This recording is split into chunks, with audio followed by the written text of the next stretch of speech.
सबसे बड़ी बात यह कि वक्फ बिल के पीछे की न तो नीति सही है न नीयत, ये देश के करोड़ों लोगों से उनके घर दुकान छीनने की भी साजिश है। भाजपा एक अलोकतांत्रिक पार्टी है, वो असहमति को अपनी शक्ति मानती है।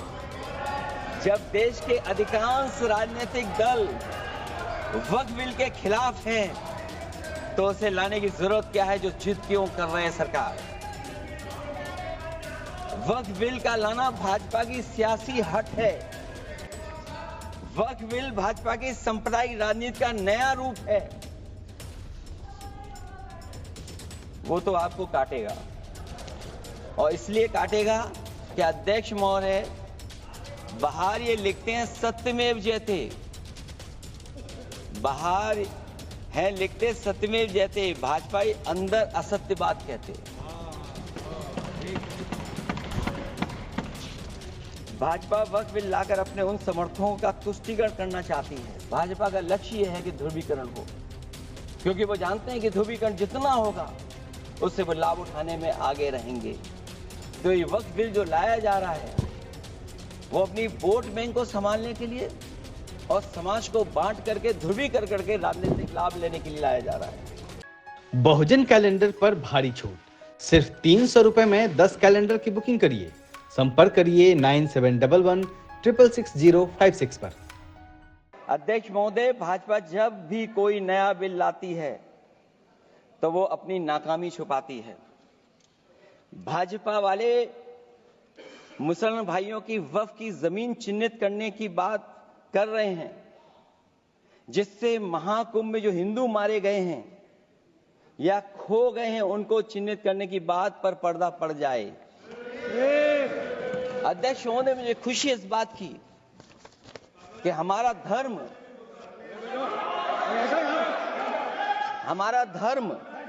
अध्यक्ष महोदय नहीं कुछ कहना चाहते हैं नहीं प्लीज, उनको अलाउ नहीं किया। अध्यक्ष महोदय, कुंभ में आस्था सबकी है, कोई ऐसा नहीं जिसकी आस्था ना हो, और कुंभ कोई पहली बार नहीं हो रहा था। ये भारतीय जनता पार्टी के लोगों ने ऐसा प्रचार किया कि 144 वर्षों के बाद पहली बार महाकुंभ होने जा रहा है, और लोग निकल पड़े। सरकार ने कहा कि हमारी तैयारी 100 करोड़ की है। आप कहते टेक्नोलॉजी का हम इस्तेमाल करेंगे, जमीनों को हम मैपिंग कर करके डेटा एंड रिकॉर्ड ठीक करेंगे।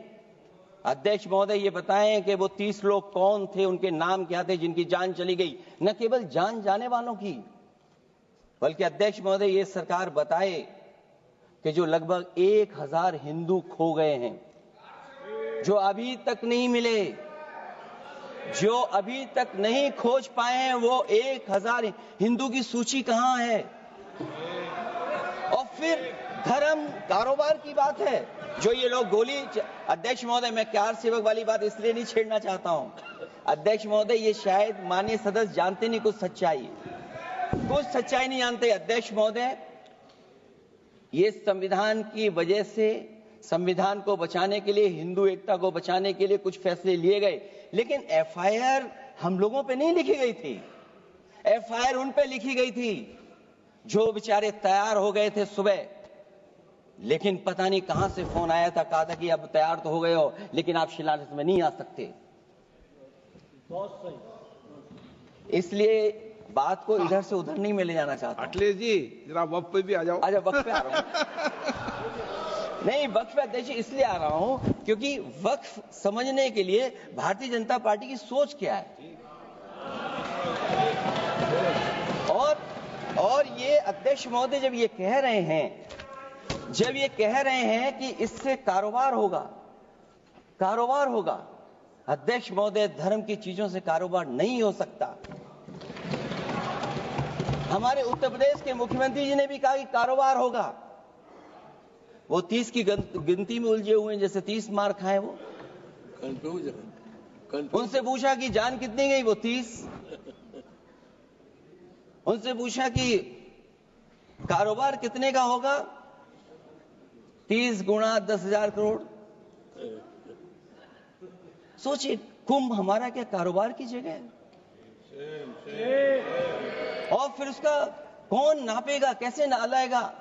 और फिर हमारे माननीय मंत्री जी कह रहे हैं कि जमीन, चाहे वो रेलवे की हो, चाहे वो डिफेंस की हो, वो भारत की जमीन है। मैं भी स्वीकार करता हूं कि रेलवे की जमीन भी भारत की है, डिफेंस की भी जमीन भारत की है। क्या डिफेंस की जमीन नहीं बेची जा रही मंत्री जी? अध्यक्ष महोदय, क्या रेलवे की जमीनें नहीं बेची जा रही हैं? अध्यक्ष महोदय, केवल यहां तक नहीं, कितना हस्तक्षेप होता है। वक्फ भी भारत के, इसीलिए तो कहीं ना कहीं वक्फ की जमीन से, अध्यक्ष महोदय, माननीय मंत्री जी बताएं, और मुझे उम्मीद है कि जब जवाब देंगे तो बताएंगे कि वक्फ की जमीन से बड़ा मुद्दा वो जमीन है जिस पर चीन ने अपने गांव बसा लिए हैं, लेकिन कोई बाहरी खतरे पर सवाल बवाल न करे, इसलिए ये बिल लाया जा रहा है। और माननीय मंत्री जहां से आते हैं, जिस प्रदेश से आते हैं, कम से कम ये तो बताएंगे कि वहां कितने चीन ने गांव बसा लिए, घर बन गए हैं। अध्यक्ष महोदय, आपके माध्यम से सरकार गारंटी दे कि वक्फ की जमीन कभी भी किसी भी पैतरेबाजी से किसी और मकसद के लिए किसी और को नहीं दी जाएगी। वक्फ की वर्तमान व्यवस्था में चाहे 5 साल के धर्म पालन की पाबंदी की बात हो, या कलेक्टर से सर्वेक्षण के हस्तक्षेप की बात हो, या वक्फ परिषद या बोर्ड में बाहरियों को शामिल करने की बात हो, इन सब का उद्देश्य मुस्लिम भाइयों के सार्वजनिक अधिकार को छीनकर उनके महत्व और नियंत्रण को कम करना है। ट्रिब्यूनल के निर्णय को अंतिम न मानकर उच्च न्यायालय में लेकर जाने की अनुमति देना दरअसल जमीनी विवाद को लंबी न्यायिक प्रक्रिया में फंसाकर वक्फ भूमि पर कब्जों को बनाए रखने का रास्ता खोलेगा। सबसे बड़ी बात यह कि वक्फ बिल के पीछे की न तो नीति सही है, न नीयत। ये देश के करोड़ों लोगों से उनके घर दुकान छीनने की भी साजिश है। भाजपा एक अलोकतांत्रिक पार्टी है, वो असहमति को अपनी शक्ति मानती है। जब देश के अधिकांश राजनीतिक दल वक्फ बिल के खिलाफ हैं, तो उसे लाने की जरूरत क्या है, जो जिद क्यों कर रहे हैं सरकार?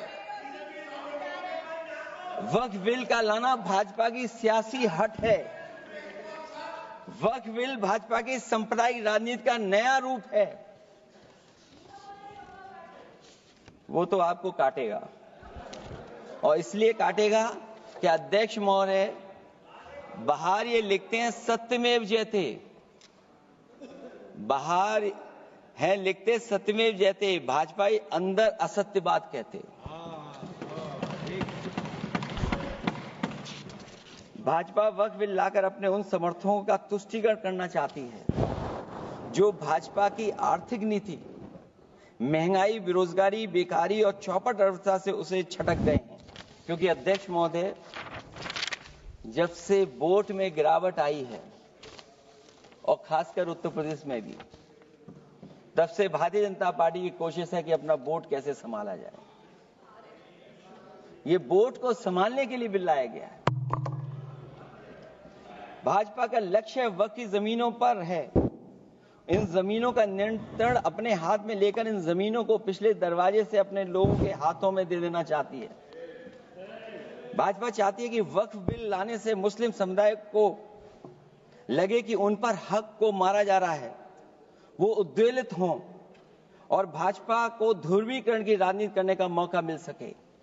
क्योंकि अध्यक्ष महोदय, भाजपा का लक्ष्य यह है कि ध्रुवीकरण हो, क्योंकि वो जानते हैं कि ध्रुवीकरण जितना होगा उससे वो लाभ उठाने में आगे रहेंगे।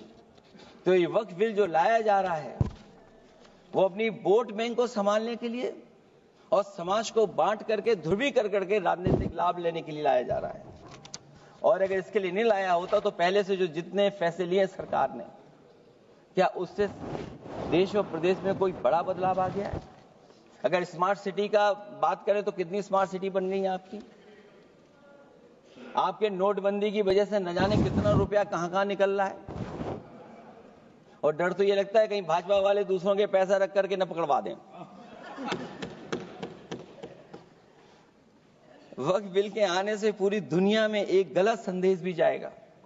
इससे देश की सेकुलर इमेज को बहुत धक्का लगेगा।